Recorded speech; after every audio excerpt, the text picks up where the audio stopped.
तो welcome to next class.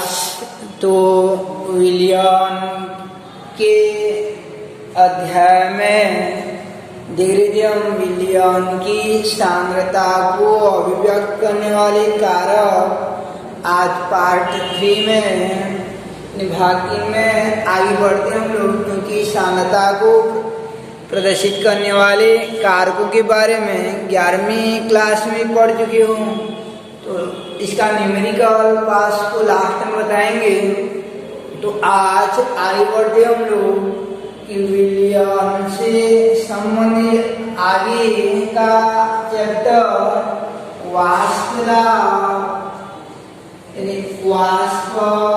दाब किसे कहा जाता है और वाष्प दाब को प्रभावित करने वाले कारक, वाष्प दाब को प्रभावित करने वाले कारक एवं वाष्प दाब संबंधित वैज्ञानिक राउल का नियम, यानी वाष्प दाब संबंधित राउल का नियम।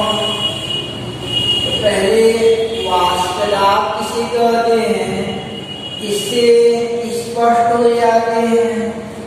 तो जैसे एक ड्रॉ लेंगे तो एक ड्रॉ लेंगे और ड्रॉ के अंदर ड्रॉ के अणु जो है सामान्यतः इधर इधर गति करते रहते हैं, यानी विचलन होते रहते हैं। तो उनकी ऊर्जा जब एक माध्य ऊर्जा से अधिक हो जाती है, उनकी ऊर्जा जब एक माध्य ऊर्जा से अधिक हो जाती है, सामान्यतः ड्रॉ के अणु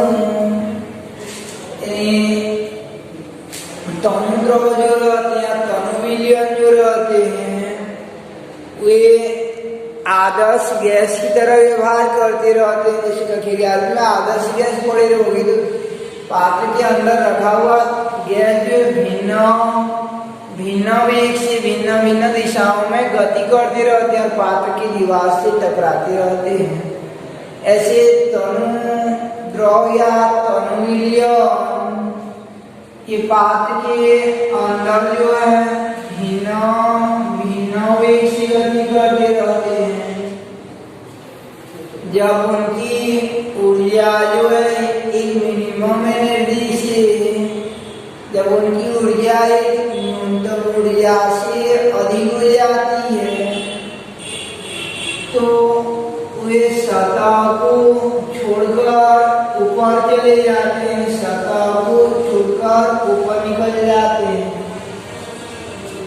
यह क्रिया वाष्पन कहलाती है, यानी द्रव के अणुओं का सतह से बाहर निकलने की प्रक्रिया को वाष्पन कहते हैं। जैसे ठंड के मौसम में तालाब वगैरह को देखे रहोगे तो वहां पे आपको दिखाई दे रहा है सुबह सुबह जो उसका भाप टाइप का, तो वह उसका यानी वाष्प हो जाता है। जैसे हम लोग बर्तन को ढक दिए रहते हैं पानी के ऊपर, कोई पानी रहता है बर्तन के अंदर, उसको ढक दिए रहते हैं तो उसके ऊपर में कुछ पानी के बूंद एकत्रित हो गए रहते, तो आते कहाँ से, उसको तो कोई ऊपर से नहीं डाला रहेगा। तो अंदर का जो द्रव रहता है उसमें वाष्पन क्रिया हुई रहती है और उस वाष्पन क्रिया के परिणामतः यानी द्रव के अणु जो है ऐसे सतह को छोड़कर पलायमान होने लगते हैं, यानी बाहर निकलने लगते हैं। इस क्रिया को वाष्पन कहा जाता है और द्रव के ऊपर प्राप्त होने वाला गैसीय अवस्था को वाष्प अवस्था, यानी यहाँ पे जो प्राप्त होता है उसे सामान्यतः वाष्प कहते हैं। इस प्रकार द्रव, और द्रव के अणु यहाँ से जैसे रिलीज हो जाते हैं तो इसके ऊपर एकत्र होने लगते हैं, ऊपर में एकत्र होने लगते हैं। तो इस क्रिया को वाष्पन कहते हैं। तो यहाँ पे जो प्राप्त होता है उसे वाष्प कहा जाता है। तो ये वाष्प जो है पुनः इधर उधर गति करते रहते हैं और मान लीजिए बहुत ऊपर नहीं जा पाते, जैसे इसको पूरा ढांके रहेंगे तो पुनः ये आकर इसी के सतह पर टकराते रहते हैं, जल की सतह पर टकराते रहते हैं और फिर से जल में परिवर्तित हो जाते हैं। तो इस प्रकार वाष्प का पुनः द्रव में परिवर्तित होना संघनन कहलाता है। उस क्रिया को संघनन कहा जाता है। तो पहले वाष्प जो है द्रव में बदलता है, द्रव जो है वाष्प में बदलता है, जब उसकी ऊर्जा अधिक हो जाता है। जैसे हम लोग 12वीं पढ़ते रहते हैं तो जब हमारा लक्ष्य कंप्लीट हो जाता है, यदि एक अच्छा परसेंट आ जाता है, न्यूनतम ऊर्जा मिल जाती है, तो हम स्कूल को यानी सतह को छोड़कर चले जाते हैं और कोई क्या होते हैं पुनः श्रेणी सुधार करने के लिए आ जाते हैं। तो ऐसे कुछ जो है पुनः द्रव में कन्वर्ट हो जाते हैं। वाष्प का द्रव का वाष्प में बदलने की क्रिया को, द्रव का वाष्प में बदलने की क्रिया को वाष्पन कहते हैं। और यहाँ पे जो प्राप्त होता है उसे वाष्प कहा जाता है। और वाष्प का पुनः द्रव में बदलने की प्रक्रिया को संघनन कहा जाता है। अगर पूरा पात्र एक स्थिति ऐसा आता है वाष्प द्रव में, द्रव जो वाष्प में और वाष्प जो द्रव में बदलता रहता है, तो एक स्थिति ऐसा आता है कि साम्यावस्था आ जाती है। तो जब नीचे तरफ ज्यादा गर्म नहीं करते ताप को निश्चित रखे रहते हैं, तो एक स्थिति ऐसा आती है, एक स्थिति ऐसा आती है यह द्रव और उसके ऊपर स्थित वाष्प साम्यावस्था में आ जाते हैं। वाष्प जो एक प्रकार का गैस रहता है, गैस या वायु हमारे ऊपर दाब डालता है, जिसे वायुदाब कहा जाता है। तो ऐसे ये वाष्प जो है, ऐसे ये वाष्प इस द्रव पर कुछ न कुछ दबाव डालता है, यानी वाष्प के कारण ये द्रव जो है प्रेशर फीलिंग करता है। वाष्प के कारण द्रव एक प्रकार का दबाव महसूस करता है। वाष्प जो है द्रव पर दाब आरोपित करता है। वाष्प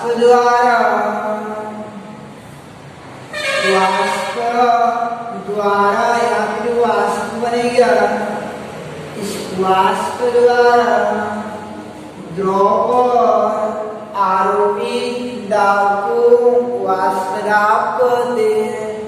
यानी वाष्प द्वारा द्रव पर आरोपित वाष्प दाब कहते हैं। जब कप निर्मित होता है जबकि ताप को निश्चित करते हैं, कप होता है जबकि ताप को निश्चित करते हैं। और किसी स्थिति में आता है कि द्रव और वाष्प जब साम्यावस्था में होते हैं, उसी स्थिति में उत्पन्न होती है।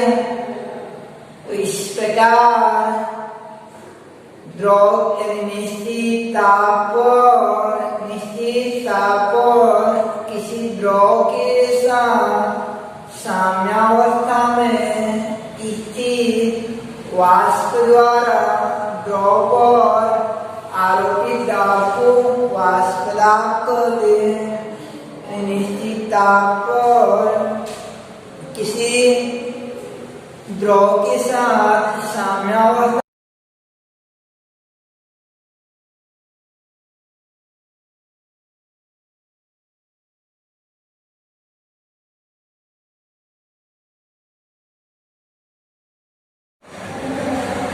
तो इस प्रकार देखिए वाष्प दाब का डेफिनेशन कि निश्चित ताप पर किसी द्रव के ऊपर स्थित साम्यावस्था में स्थित वाष्प द्वारा द्रव पर आरोपित दाब को वाष्प दाब कहते हैं। यानी निश्चित ताप पर किसी द्रव के साथ साम्यावस्था में स्थित वाष्प द्वारा द्रव पर आरोपित दाब को वाष्प दाब कहते हैं। अब आगे देखते हैं वाष्प दाब को प्रभावित करने वाले कारक, यानी वाष्प दाब को प्रभावित करने वाले कारक। तो वाष्प दाब को प्रभावित करने वाले कारकों में से पहला होता है आपका वाष्प दाब को प्रभावित करने वाले कारक में से पहला हाइड्रोजन बंध हो जाता है। हाइड्रोजन बंध किस प्रकार से वाष्प दाब को प्रभावित करता है, तो याद रखे रहना जिन अणुओं में हाइड्रोजन बंध पाया जाता है तो उनका वाष्प दाब जो अपेक्षाकृत कम हो जाता है। जिन अणुओं में हाइड्रोजन बंध पाई जाती है उनका वाष्प दाब अपेक्षाकृत कम हो जाता है। जैसे जल के अणु पर विचार करेंगे तो जल के अणुओं में H बॉन्डिंग पाया जाता है, हाइड्रोजन बंध पाया जाता है। तो और इसकी तुलना या एल्कोहल के अणुओं पर विचार करेंगे जैसे C2H5OH, तो C2H5OH इन अणुओं पर विचार करते हैं। और इसका समान अणु वाला ईथर इससे तुलना करते हैं क्योंकि ईथर के अणुओं के मध्य कोई भी हाइड्रोजन बंध नहीं पाया जाता है, यानी कोई भी हाइड्रोजन बंध नहीं पाया जाता है। जिन अणुओं के मध्य हाइड्रोजन बंध पाया जाता है याद रखे रहना कि उनको वाष्प में बदलने के लिए बहुत ज़्यादा टाइम लगता है। पहले ये बॉन्ड को तोड़ना पड़ता है, पहले एच बॉन्ड को तोड़ना पड़ता है फिर उसका वाष्प मिलेगा। तो इस प्रकार से जिनमें हाइड्रोजन बॉन्ड पाई जाती है उनका वाष्प दाब जो कम हो जाता है। जैसे हम लोग एक तथ्य पर विचार करते हैं, जैसे हम लोग एक दूसरे के हाथ को पकड़े रहेंगे और दूसरा अवस्था है कि एक दूसरे के हाथ को नहीं पकड़े रहेंगे तो किसी स्थिति में ज़्यादा दौड़ सकते हैं हम लोग कि खुले अवस्था में यानी हाथ नहीं पकड़े रहेंगे तो उस स्थिति में ज़्यादा रनिंग कर सकते हैं। तो हाइड्रोजन बंध पाए जा रहे हैं एक दूसरे से बंधे रहते हैं तो उस दौरान यानी वाष्प दाब क्या हो जाएगा, यानी निकलने का दर जो है वाष्प बनने का दर कम हो जाएगा तो आरोपित दाब भी कम हो यानी वाष्प दाब कम हो जाता है। जैसे हम लोग विचार करते हैं दो बैल हैं और दोनों को एक दूसरे से रस्सी द्वारा बांध दिए रहते हैं एक ही स्थिति में और दूसरा स्थिति में दोनों को खुला छोड़ दिए रहते हैं तो किसी स्थिति में वो ज़्यादा रनिंग कर सकते हैं कि किसी स्थिति में ज़्यादा रनिंग कर सकते हैं। तो जब हम लोग उनको ओपन रखेंगे तो उसी स्थिति में हम लोग जो है ज़्यादा उनको यानी वो जो है रनिंग कर सकते हैं, ज़्यादा रन कर सकते हैं। तो इस प्रकार से यानी जब खुला रहेगा किसी प्रकार का बॉन्ड नहीं पाया जाएगा तो उस स्थिति में वाष्प दाब का वैल्यू जो है ज़्यादा हो जाता है, वाष्प दाब ज़्यादा हो जाएगा। तो इस प्रकार से वे अणु जिनमें हाइड्रोजन बॉन्ड पाई जाती है सामान्य अणुओं की तुलना में उनका वाष्प दाब अपेक्षाकृत कम हो जाता है। इसलिए समान अणुभार वाला ईथर और एल्कोहल में से एल्कोहल का वाष्प दाब कम हो जाएगा क्योंकि एल्कोहल अणुओं के मध्य जो हाइड्रोजन बॉन्ड पाया जाता है, एल्कोहल अणुओं के मध्य एच बॉन्डिंग पाया जाता है, हाइड्रोजन बॉन्ड पाया जाता है। तो कुल मिलाकर जिन अणुओं के मध्य हाइड्रोजन बॉन्ड पाया जाता है जिन अणुओं के मध्य आकर्षण बल पाई जाती है उनका वाष्प दाब जो है उतना ही कम होती जाएगी। जितना आकर्षण बल पाया जाएगा वाष्प दाब जो उतना ही कम होता जाएगा। तो जितना आपका हाइड्रोजन बॉन्ड का प्रभाव की अणुओं के मध्य हाइड्रोजन बॉन्ड पाया जाएगा तो वाष्प दाब का वैल्यू जो है कम हो जाता है। अब आगे देखते हम लोग कि वाष्प दाब को प्रभावित करने वाले कारकों में से तीसरा हो जाता है आपका पहला हाइड्रोजन बॉन्ड था, दूसरा हो जाता है आपका इफेक्ट ऑफ टेम्परेचर यानी ताप का प्रभाव। तो ताप का प्रभाव जो है यानी तापमान का क्या प्रभाव पड़ता है वाष्प दाब पर कि तापमान का क्या प्रभाव पड़ता है।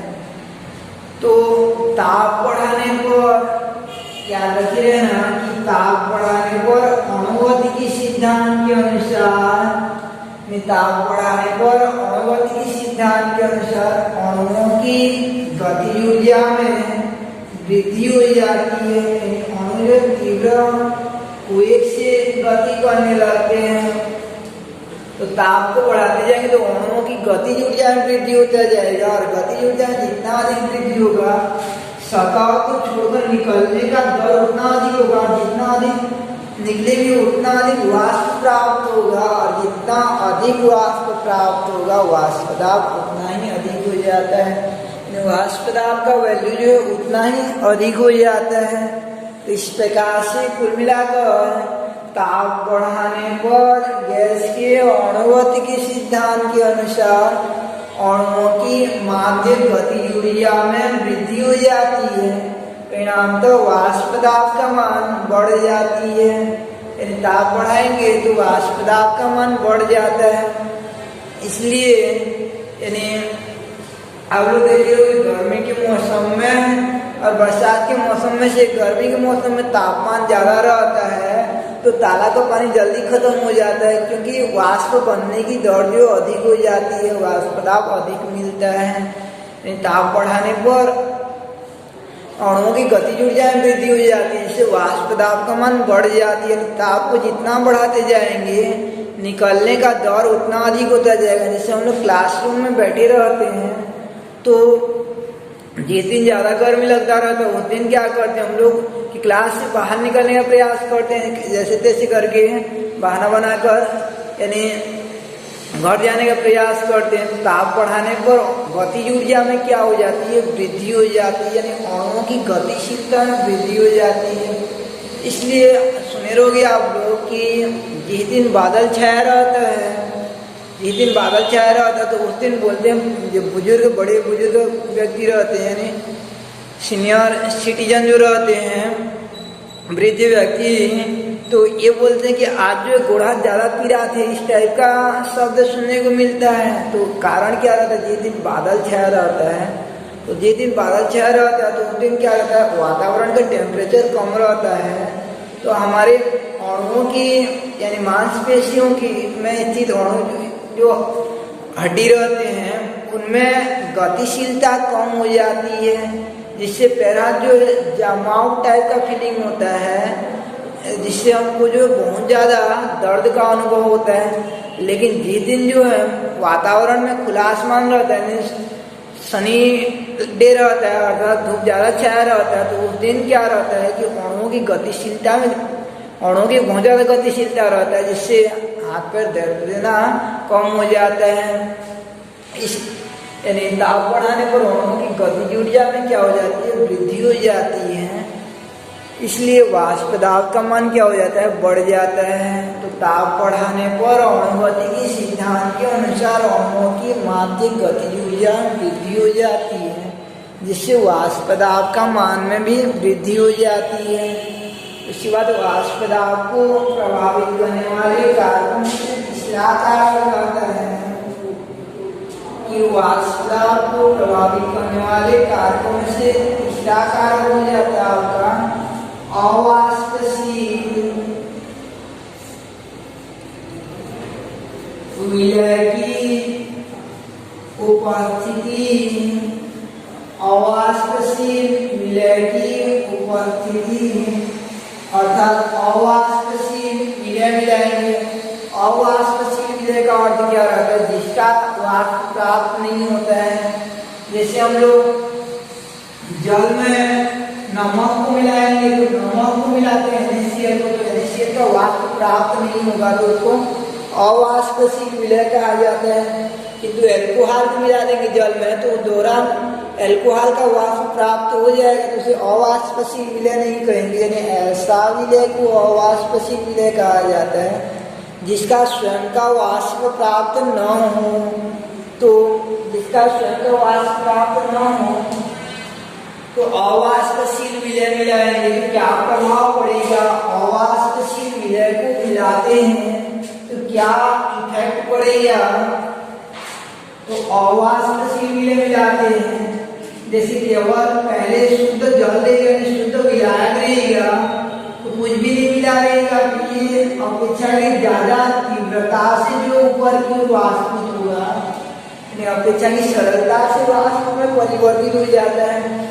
किंतु जैसे अवाष्पशील विलय नमक मिला देंगे, नमक युक्त पानी लेंगे तो नमक युक्त पानी लेंगे, नमक युक्त जल, इस दौरान क्या होता है कि जल के अणु बाहर निकलने का प्रयास करेंगे, रास्ते में जो सोडियम आयन क्या होंगे उसको रुकावट उत्पन्न करते हैं। यानी नमक में उपस्थित आयन जो रहेंगे वो वाष्प बनने की दर को कम कर देंगे, वो जल को अपनी ओर आकर्षित करेंगे, बाहर जाने नहीं देंगे।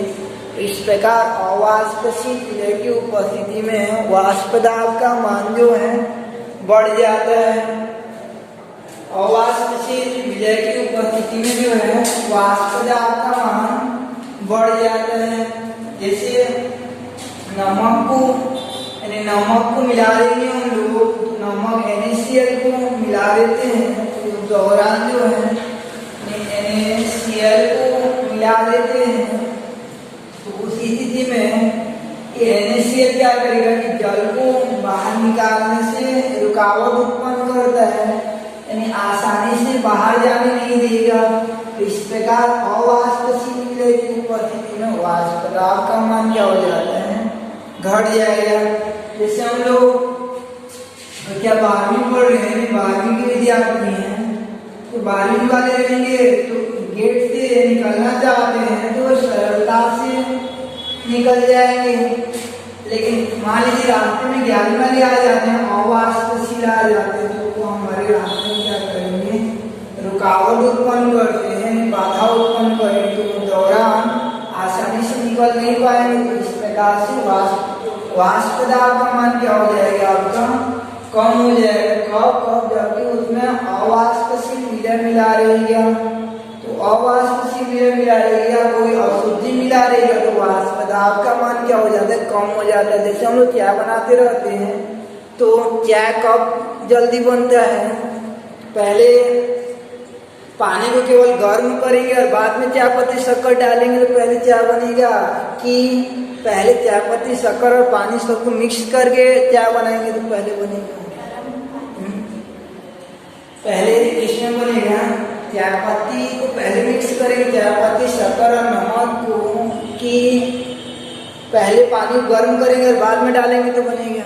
जल्दी किसमें बनेगा? तो याद रखे रहे ना कि पहले गर्म करेंगे तो उसका वाष्प ज्यादा बनेगा, वाष्प अवस्था ज्यादा रहेगा तो उस दौरान जल्दी बनेगा। लेकिन पहले अगर कुछ अशुद्धि मिला दे रहेंगे तो वो जल्दी गर्म नहीं होगा, यानी जल्दी वाष्प प्राप्त नहीं होगा, इसलिए वाष्प दाब क्या हो जाएगा? उसका कम हो जाएगा। ऐसे देखे रहोगे आप लोग कि जो तालाब एकदम शुद्ध रहते हैं, जिसमें किसी प्रकार का मिलावट नहीं रहता है, पानी पूरा नीचे तली दिख जाता रहता है, तो उस तालाब का पानी जो जल्दी जल्दी कम होता है, कारण क्या रहता है कि कोई भी मिलावट नहीं रहेगा तो जल्दी जल्दी वाष्प प्राप्त होता है, यानी सरलता से वाष्पित हो जाएगा। और मटमेला पानी जो रहता है, देखे रहोगे कहीं पर गिरा देगा तो जल्दी खत्म नहीं होता है, क्योंकि उसमें वाष्प बनने की दर कम हो जाती है। तो इस प्रकार आज देखिए हम लोग वाष्प दाब व वाष्प दाब संबंध को प्रभावित करने वाले कारक, तो वाष्प दाब व वाष्प दाब को प्रभावित करने वाले कारक। वाष्प दाब का डेफिनेशन क्या था?